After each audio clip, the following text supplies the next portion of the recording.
suis manager commercial. Je dis le mot commercial dans une école d'ingé, je sais que ça va surprendre.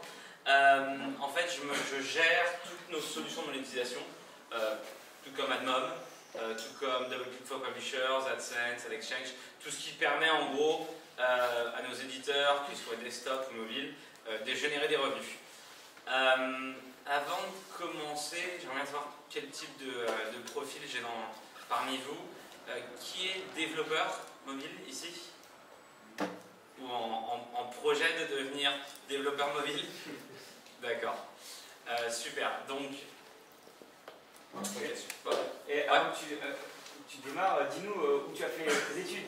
Et je suis très content d'être ici parce que j'ai fait mes études à Toulouse. Enfin, la fin de mes études, je suis argentin. J'ai terminé mes études universitaires à l'UEC Toulouse, donc pas très très loin d'ici. Donc j'ai fait parvenir depuis 4 ans, donc c'est super sympa d'être à Toulouse. Sur ce, qui a déjà cliqué sur une pub parmi vous? Ouais. Wow. J'ai envie de dire merci. Vous avez payé mon salaire. Ok, donc c'est marrant parce qu'en principe, quand j'ai une audience plutôt technique, j'ai un gros long silence qui utilise un adblocker. Je promets de rien dire en interne. Ok. Je comprends ça. J'ai un gros problème avec la plupart des pubs qu'on voit en ligne également, parce que souvent non pertinentes, elles ne m'intéressent pas du tout, souvent de mauvaise qualité, souvent ça m'invite à perdre du poids ou à contacter Natacha dans un pays que je ne connais pas.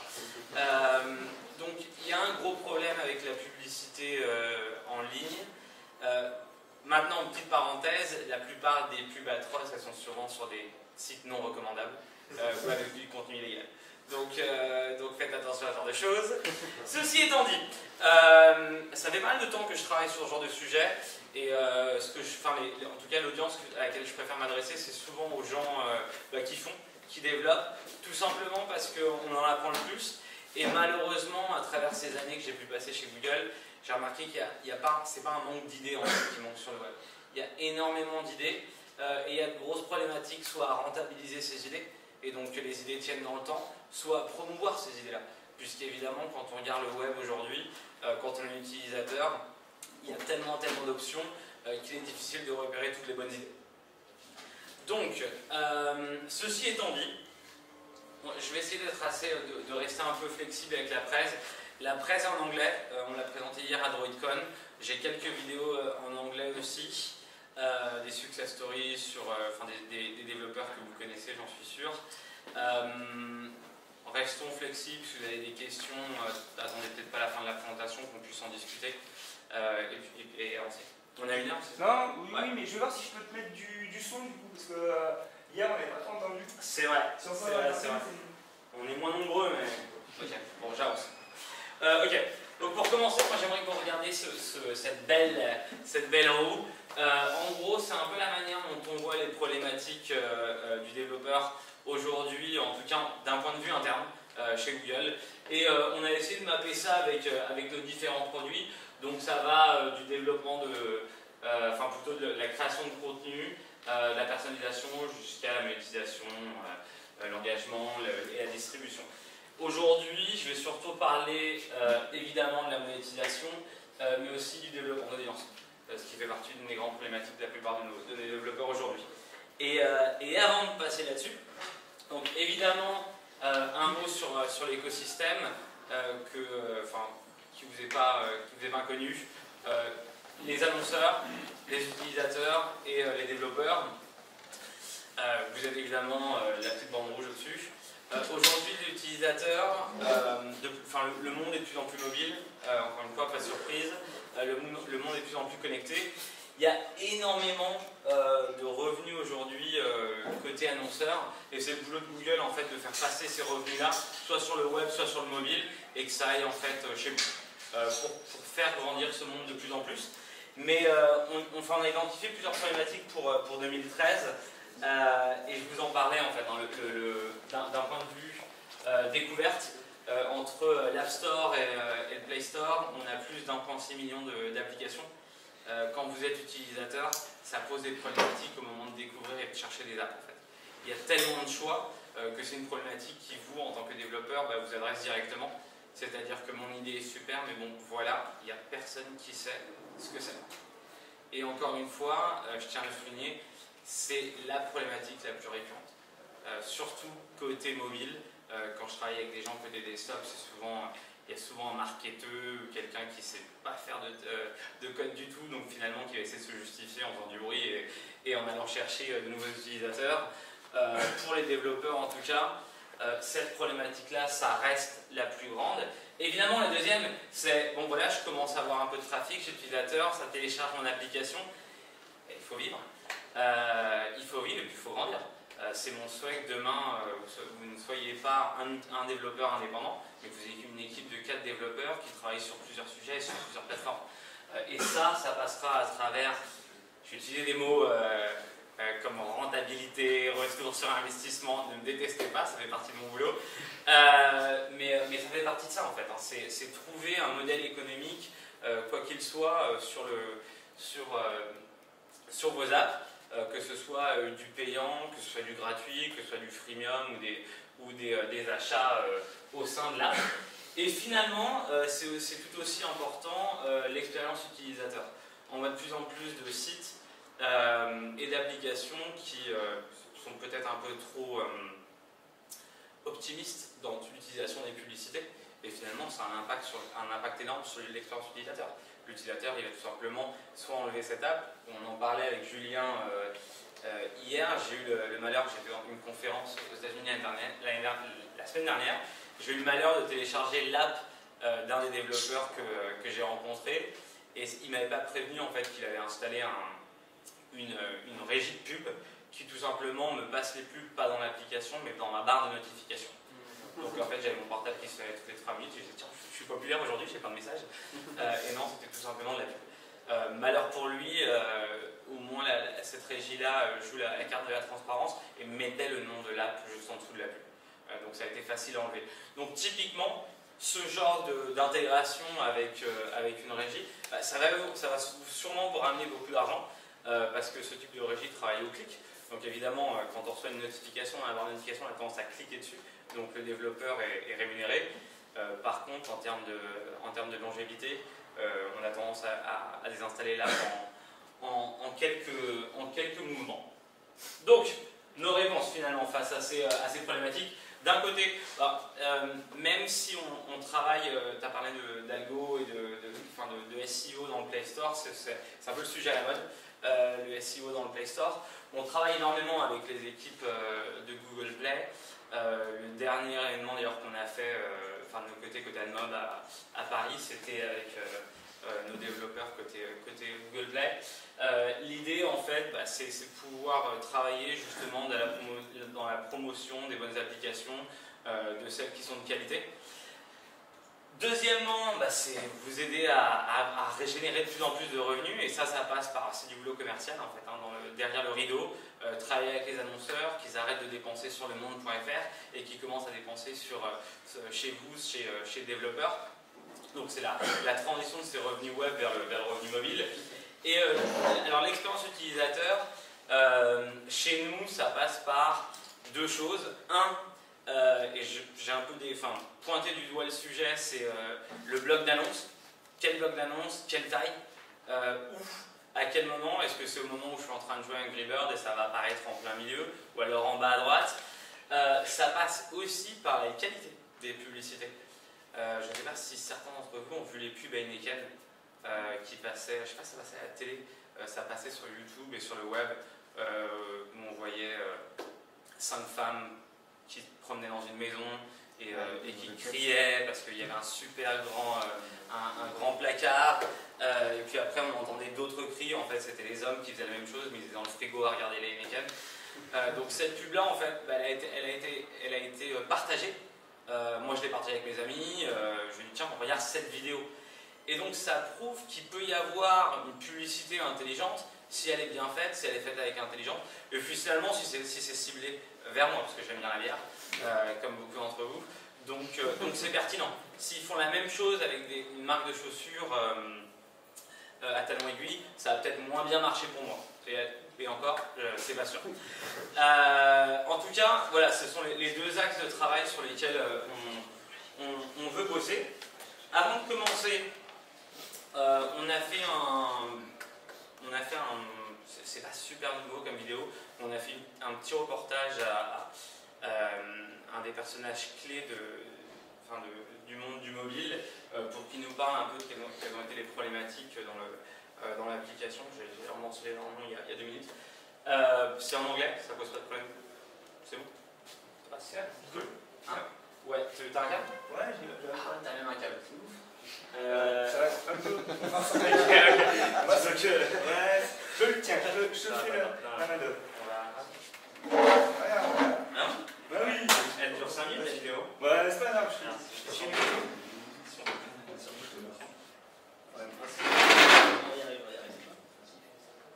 Allez.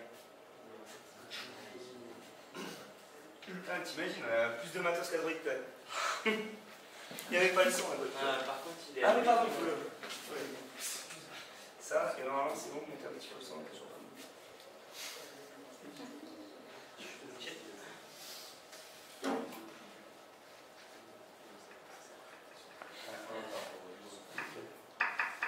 Ben voilà. Ok. Concert.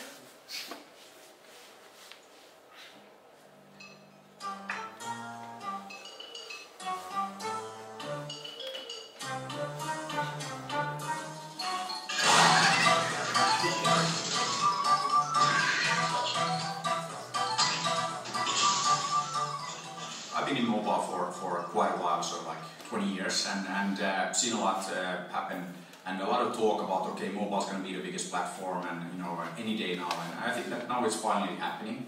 And Angry Birds is really the first example of a brand that has been created on the mobile side, and it's now going everywhere. So it's really becoming a household name, and that hasn't happened on mobile before, but I'm convinced that we're going to see a lot of that. I think the game really appeals to a wide audience because it's very easy to pick up, and it's very difficult to put down. So it's one of these games, though I'll just play for a couple of minutes and then you realize, though, I spent 2 hours playing the game. And then also that it's built for touch devices. So it's really important that it's not one of these games that you take from a PC or console and you try to force into a mobile experience, but it's so easy to just pick up a game and start slingshotting these birds at the pigs. So. When we built Angry Birds, it was a very, very analytical process, so it took 8 months and really looked at all the games out there and what makes for a successful game. Not only great experience, but also, of course, great monetization. We wanted to keep the model very simple, so we basically started with a paid for download, 99 cents, and that seems to be the price in the App Store right now, so that's what we started with. And one thing that we're doing now, if you look at, we just launched the Android one, and that's 2 weeks ago, and we're just hit 5 million downloads, so we're extremely happy with that, so there's clearly huge demand for good games on the Android side. And there we actually decided to go with ad supported model, and that's something that actually works much better in our world now of keeping the game, you know, constantly fresh and up to date. So it seems to be a very good fit, and we're very happy with the monetization that it provides us with.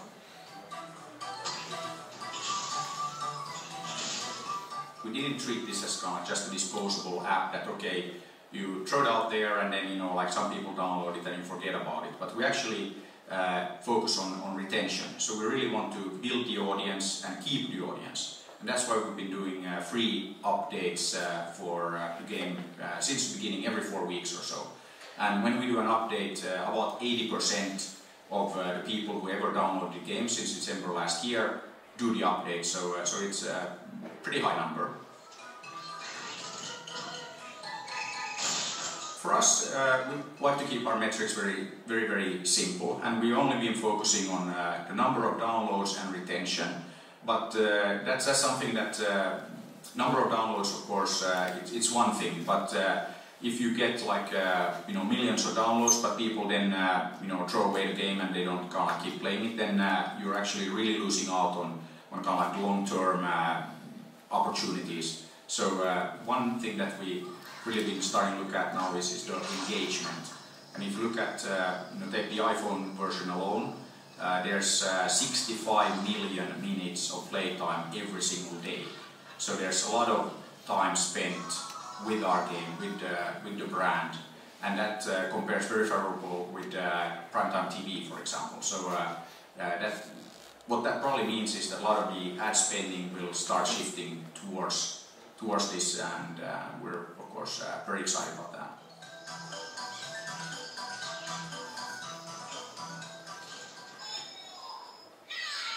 So yeah, we're coming out with a line of toys as well, and this is actually the first one, and let's see here, and it's actually pretty cool because it's a slingshot toy. So you can actually, it makes, same noise as in the game, but you can actually shoot it like that. So that's something that you can now pre-order online. So there's a site called ToyWiz where you can find this, and you can also see ads for this in the game pretty soon. In the end, it's just a business as anything else, so you should look at building great products, building great games, and then really think hard about the marketing, the branding, because I think that's really key, especially now if you look at the app stores. Those are the most competitive marketplaces out there, so you really have to think hard about how do you stand out, how do you differentiate, what can you do differently. So think about your marketing would be my advice.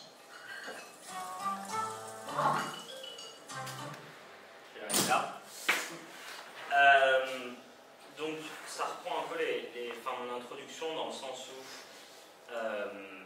il y a énormément de bonnes idées sur le web et dans l'environnement mobile. Il y a très peu de réflexion en amont sur... Je t'ai perdu. En amont sur où est-ce qu'on va, qu'est-ce qu'on développe, quel type de joueurs, si on va dans le gaming, est-ce qu'on va adresser, et évidemment quel va être le modèle économique derrière.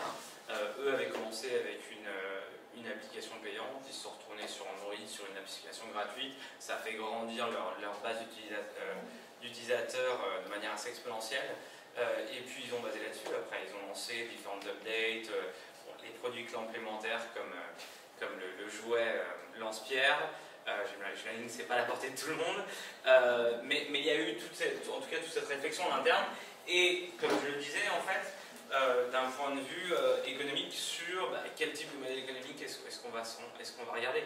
Est-ce qu'on va plutôt vers les downloads payants? Est-ce qu'on va plutôt dans les achats au sein de l'application, plutôt sur un modèle freemium, donc je paye en tant qu'utilisateur pour avoir accès à d'autres environnements, soit dans le jeu, soit dans l'application en elle-même. Et puis évidemment, mais je suis Google donc c'est pas vraiment une surprise, la publicité. En tout cas, quoi qu'il arrive, et quoi que vous reteniez, il y a des datas qui sont intéressantes à regarder. C'est le fait que les utilisateurs attendent une application gratuite. 96% des applications sont gratuites. Donc déjà, lorsque vous lancez une application, et si vous nous placez dans cette optique de on va uniquement lancer une application payante, vous faites partie de cette petite niche de 4%. Et en plus, au sein de ces 4%, on sait qu'à travers le temps, la courbe d'achat de ces applications a tendance évidemment à réduire.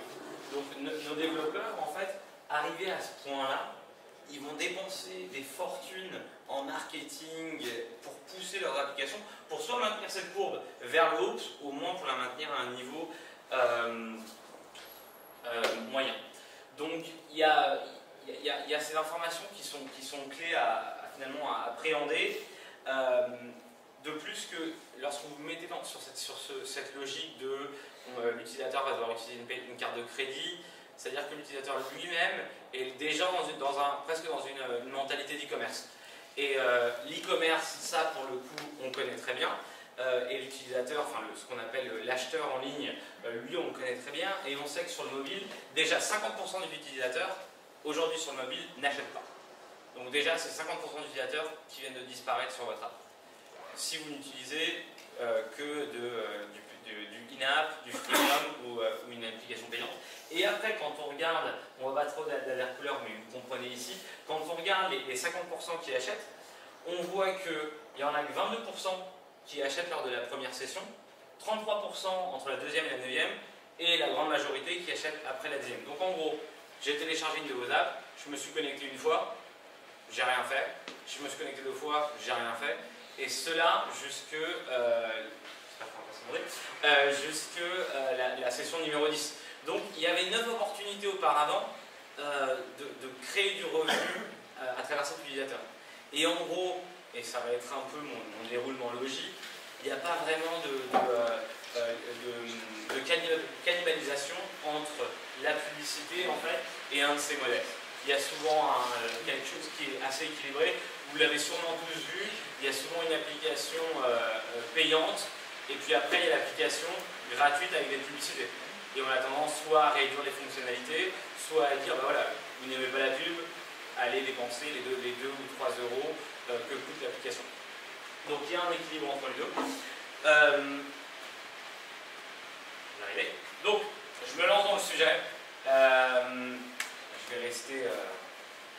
Je ne vais pas vous faire le pitch commercial dur de pourquoi il faut aimer la pub. Ce que je préfère faire, en fait, c'est vous montrer comment ça marche. Je pense que. D'ailleurs, qui est familier ici ou qui a déjà joué avec AdMob? Ouais, quelques-uns. Donc, je vais vous montrer ça très rapidement. Je préfère vous laisser avec la mentalité adoptée ou la plupart des outils en fait, qui vous aideront le jour de demain si vous décidez de vous lancer, pas forcément avec AdMob, mais avec quelqu'un d'autre, en tout cas les bons réflexes à avoir. Et puis après, je terminerai sur, je vais vous montrer l'interface AdMob qui a été présentée à Google I.O. Ça va être la première fois qu'elle est présentée en live, à part Google I.O. Ça devait être à DroidCon hier, on a eu un petit problème de Wi-Fi. Donc on va le faire maintenant si le Wi-Fi tient. En gros, pas de... Et oui, ils sont sympas non plus, c'est très sympa. En gros, hein, ça ressemble à ça. C'est une bannière. D'un côté, évidemment, vous en tant que développeur ou en tant qu'utilisateur, et de l'autre côté, nos annonceurs qui ont différents objectifs pour le retour sur investissement sur ces annonces. L'utilisation est simple, vous n'apprend vraiment rien du tout. L'utilisateur lance l'app, il clique, vous êtes payé. C'est aussi simple que ça. On pourrait rentrer dans le détail dans quel type de clic et sur quel moment, ce genre de choses, mais ça viendra peut-être après. Comment est-ce que vous pouvez finalement estimer combien ça peut vous rapporter ou comment est-ce que ça marche en tout cas dans l'équation économique? C'est simple, vous regardez votre nombre d'impressions. Il y a un taux de clic qui lui est associé, donc pour le coup, pour cette application, on va prendre une application lambda, cette application elle a 1,5% de taux de clic, ce qui nous donne 1500 clics. Alors ce qui est marrant, c'est que sur cet exemple, le taux de clic est très optimiste, 1,5% c'est un très bon taux de clic. La logique de la publicité, c'est qu'elle n'est pas faite pour être cliquée sur tous les cas, donc 1,5 c'est déjà énorme. Par contre, le coût par clic, il est très faible, donc ça veut dire qu'on vous rémunère 10 centimes pour clic, ce qui fait que pour 100 000 impressions, on vous paye 150 $, puisque l'hypothèse est faite en dollars. Mais on paye en euros. À quoi ça ressemble en termes de bannières? Donc ça c'est les screenshots qu'on a fait d'ailleurs la semaine dernière. Donc il y en a 3. Donc ça c'est le jeu, en gros, 1, 2, 3, et elles sont au-dessus. L'idée... Alors après évidemment, comme le développeur a la main sur l'endroit où il va monétiser, en maintenant évidemment nos règles et en respectant notamment les conditions. Moi je ne suis pas forcément très satisfait de l'intégration qu'a fait Angry Birds. Je ne sais pas s'il y en a certains qui ont joué à Angry Birds et qui ont vu la pub apparaître sur le... Moi elle ne m'apparaissait pas en bas à droite, elle m'apparaissait en haut à droite. Ouais. Et là je pensais que ça perturbait un peu le jeu. Je suis un gamer en plus à mes heures perdues. Donc typiquement je suis un peu sensible à ce genre de choses. Maintenant, ni moi ni vous ne sommes des utilisateurs lambda. Donc le fait que moi ça me dérange, ça ne veut pas forcément dire que ça dérange à l'utilisateur lambda. Ouais. Ouais. Parce que du coup je suis un leader, J'ai l'impression que quand on est en train de jouer, on va pas cliquer frénétiquement sur YouTube. On la voit pas forcément, du coup ils sont vraiment rémunérés au clic aussi. Ils sont rémunérés au clic, ils sont rémunérés par impression également. Voilà. En fait, l'intégration en bas à droite, il n'y a pas vraiment de problème parce que le mouvement va vers la gauche de toute façon. Donc en bas à droite, je crois que ça a été discuté en interne, mais en bas à droite, il n'y a pas de ce qu'on appelle des clics intempestifs. Ouais, voilà. Ou du clic spam. Il y a quand même du coup une rémunération quoi. Oui, il y a des rémunérations par impression. C'est-à-dire que dès que l'utilisateur voit la pub, c'est le genre de choses. Les pubs YouTube, celles qui sont vidéo, en principe, c'est par un clic que cherche l'utilisateur. Par exemple, quand Warner vous montre la dernière bande-annonce du film qu'ils vont sortir, ils ne sont pas vraiment en train de chercher du clic. Ils cherchent à vous montrer la pub. Donc là, ce qu'on va regarder, c'est le temps de diffusion en fait, de l'annonce. Mais ça, c'est l'annonceur qui, lui, va définir des critères en fait, derrière, s'il veut payer au clic, à l'impression, au temps de visualisation. Ça, c'est les interstitiels qu'on voit aussi pas mal sur pas mal d'apps. Ouais, la petite croix au-dessus. En principe, la clé avec les interstitiels, parce que l'interstitiel évidemment performe super bien, c'est de le mettre au bon moment. C'est-à-dire que si vous faites un jeu et vous mettez mettre un interstitiel entre deux niveaux, là pour le coup ça va vraiment agacer l'utilisateur, enfin moi en tout cas ça va m'agacer, et il va y avoir énormément de clics. Et trop de clics du même utilisateur, ça va faire sauter les alarmes chez nous en interne. C'est pas le genre de choses à faire. Donc soyez vigilants avec ce type de publicité. De toute façon, en termes de format, ces formats ce ne sera pas à travers Adobe, ce sera à travers vos propres pubs, mais je reviendrai là-dessus dans un instant. Quelque chose qu'on voit moins en Europe, mais bien plus dans les pays anglophones, c'est ce qu'on appelle les rich media. Donc c'est des publicités qui se veulent plus engageantes au niveau de l'utilisateur. C'est-à-dire que par exemple Showcase, je vais avoir cette pub pour cette marque de vêtements, et en gros l'utilisateur va pouvoir cliquer sur les différents vêtements avec un zoom. Je vais vous montrer ça tout de suite, comme ça vous aurez ça en tête. Je ne vais pas brancher au son parce que on va s'en passer.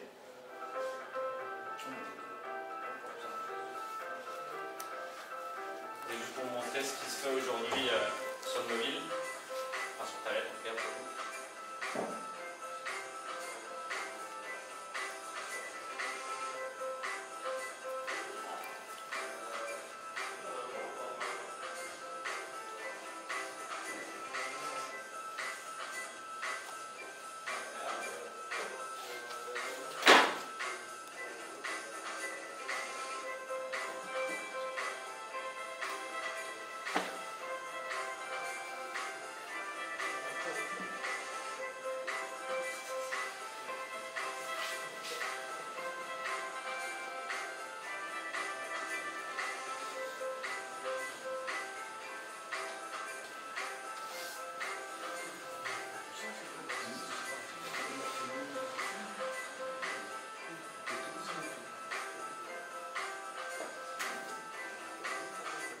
Je vais l'arrêter là, vous aurez compris la logique.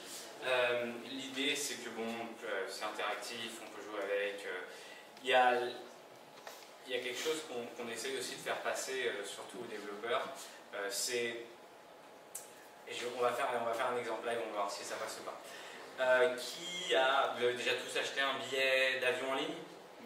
Ouais, ok. Qui visite pour acheter un billet d'avion entre 1 et 3 sites? Levez la main. Moi je suis parti sur là. J'ai 2 sites que je regarde tout le temps. On va dire 50%. Entre 1 et 5 sites? Ok, puis après c'est minoritaire. L'utilisateur lambda, donc l'utilisateur internet, pour acheter un billet d'avion, il va avoir en moyenne, quelqu'un vous dit combien de sites?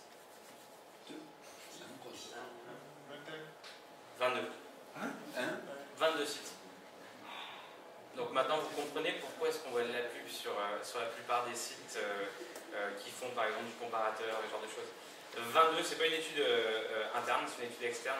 l'utilisateur lambda va aller voir 22 sites avant d'aller acheter un billet d'avion.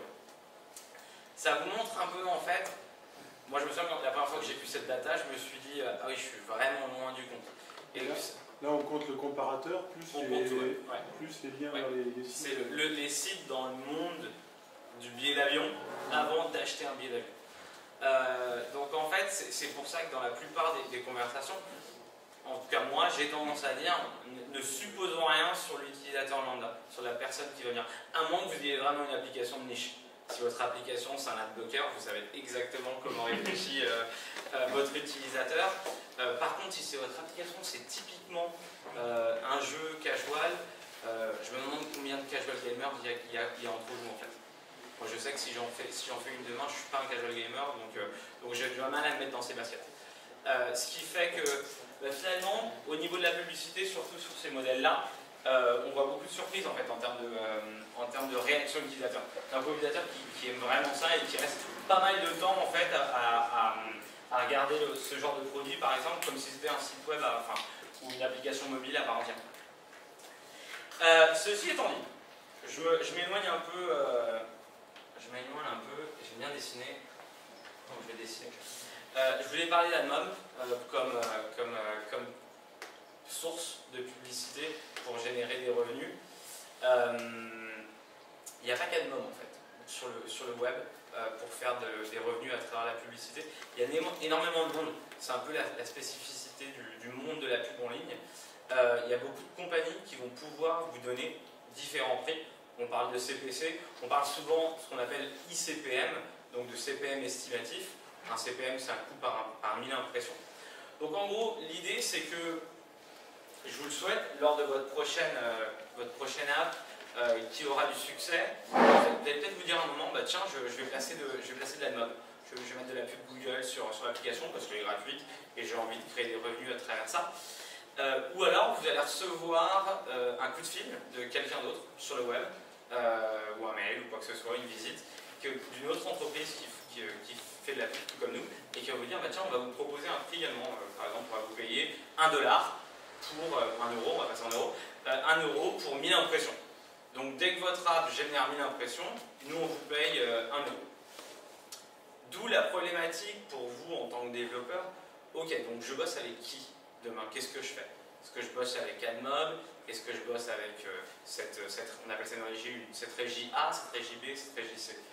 Ce que AdMob vous permet de faire, et d'ailleurs la plupart de nos produits sont dans ce genre de logique, et ce que je préfère moi, je suis éditeur, j'ai un site web, donc c'est ce genre de choses que j'ai sur mon site. On va vous proposer en fait d'intégrer les régies avec lesquelles vous travaillez. Donc la régie A, je vais le reprendre là. La régie A, on va dire qu'elle me paye 1,50 €, 10 CPM. La régie B, qui me paye 1 €, 10 CPM. Et la régie C, on va mettre d'ailleurs AdMob. Ça serait bien à un moment ou à un autre. Qui va me mettre 70 centimes, 10 CPM. Et en fait, ce que va faire AdMob, c'est tout simplement, bon, voilà, j'ai ma hiérarchie, je sais comment servir des pubs sur l'app.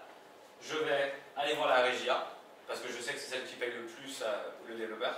Et je vais lui demander, régie A, aurais-tu une impression? Si la régie A n'a pas d'impression à servir, parce que c'est ça la différence en fait, entre Google, qui est un acteur global, et la plupart des régies qui sont des acteurs locaux, et donc qui vont avoir des impressions plutôt réduites, mais qui peuvent vous payer beaucoup plus sur ce petit tas d'impressions. Donc l'idée c'est que la régie A puisse vous donner ce prix plus élevé qu'AdMob quand elle le peut. Quand elle ne peut pas, l'impression est passée directement par AdMob sur la B, et quand B ne peut pas, on la passe à AdMob. Donc ça c'est ce qu'on appelle la médiation dans AdMob.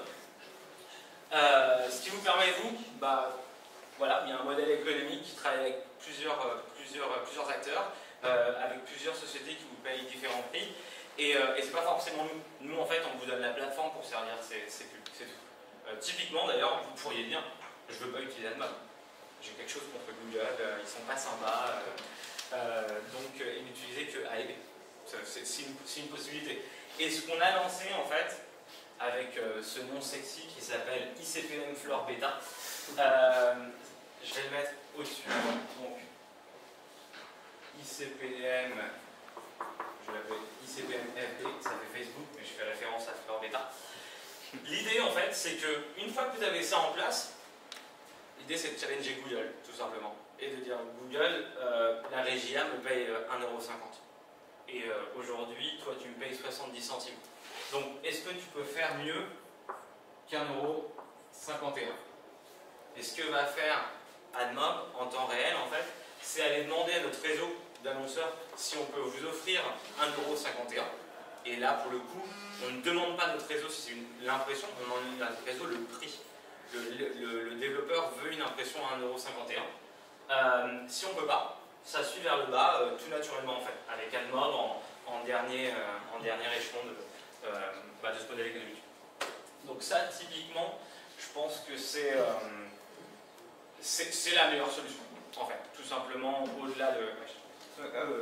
Un truc qu'on ne se rend pas compte, c'est que le 1,50 €, le 0,70 €, c'est nous qui rentrons à la main sur ce que nous communique le network ou pas, ou ce que le network calcule au bout de quelques jours. Ouais. Donc c'est pour ça qu'effectivement, je vois ce truc bêta, ça peut avoir du sens parce que c'est dans l'autre sens. C'est là, j'ai un objectif et c'est pas moi sur ce que m'a proposé le truc, basé sur une estimation qui va mettre en dur ce qui est censé arriver, mais c'est ce qui va vraiment se passer. Donc, en fait, je ne vais pas rentrer dans le détail parce que ça prendrait 2-3 heures, mais les gens plutôt les développeurs et les éditeurs de sites web qui font de la pub depuis 5-6 ans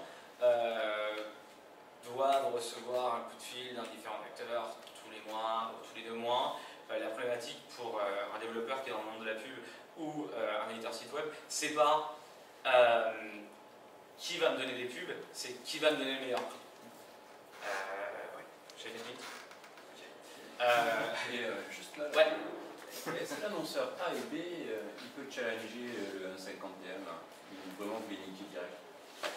Ça Ouais. Non. Bah non, alors, par contre, toi tu peux leur dire non. Tu peux leur donner une priorité. Tu vas dire, moi je veux que ça passe absolument. Parce que je les connais, c'est des amis, ou alors tout simplement ils sont sur ça. Mais c'est juste... Non, pas dans cette là. Non, l'idée c'est que sur cette intégration-là, on ira chercher le meilleur prix. Mais en même temps, pour être... Enfin, 1,50 €, ils iront 300 impressions. Toi, tu es en capacité d'aller challenger un prix alors qu'eux, ils n'ont pas le feedback pour pouvoir le faire, même s'ils voudraient le faire. Ouais, mais alors, je vois ce que tu veux dire. La différence, c'est que cet acteur-là, lui, en fait, pour te donner un prix intéressant pour pouvoir bosser, il va sûrement te demander de signer un contrat, une exclusivité. Rares sont ceux en fait qui vont parler de mise en concurrence. Donc, dans un monde idéal, il n'y aurait pas d'AdMob, il n'y aurait pas de A et B, il y aurait tout simplement une place de marché avec tous les annonceurs. Toi, tu y vas en tant que développeur et tu dis j'ai une impression. Allez-y, offrez vos prix. Et tout serait mis en concurrence. Et ce n'est pas le cas aujourd'hui puisqu'on est tous dans des silos de SDK en fait, en gros. Et l'idée, c'est qu'à un moment ou à un autre, tout ce qui se passe, enfin, c'est ce qui se passe aujourd'hui sur le desktop. On est tous dans la même place de marché et on peut tous se concurrencer. Mais oui, bonne question. À quel moment ça fait la mise en concurrence? Au moment de la demande de requête. La mise en place. Si jamais on met par exemple un 2 $ et qu'on n'a pas A et B. Si tu as 2 $ chez nous, tu peux dire? Ouais, je mets un palier à 2 $ et en fait je n'ai pas de régie A et régie B, mais je dis juste à AdMob, tu ne serviras pas de pub à 70 centimes. Tu peux le faire, ça c'est ce qu'on appelle un CPM minimum. Tu viens de fixer un prix minimum pour tes impressions. Voilà. Mais du coup, il peut y avoir un vide dans la pub. Ouais. Surtout à 2 $, il y aura un vide. La pub risque de pas passer du tout. Ça, je peux te le dire, il y aura un vide sur la pub. Ouais. Alors, je suis un peu à court de temps. Vous voulez voir l'interface? On dit au revoir à la caméra. On dit au revoir à la caméra.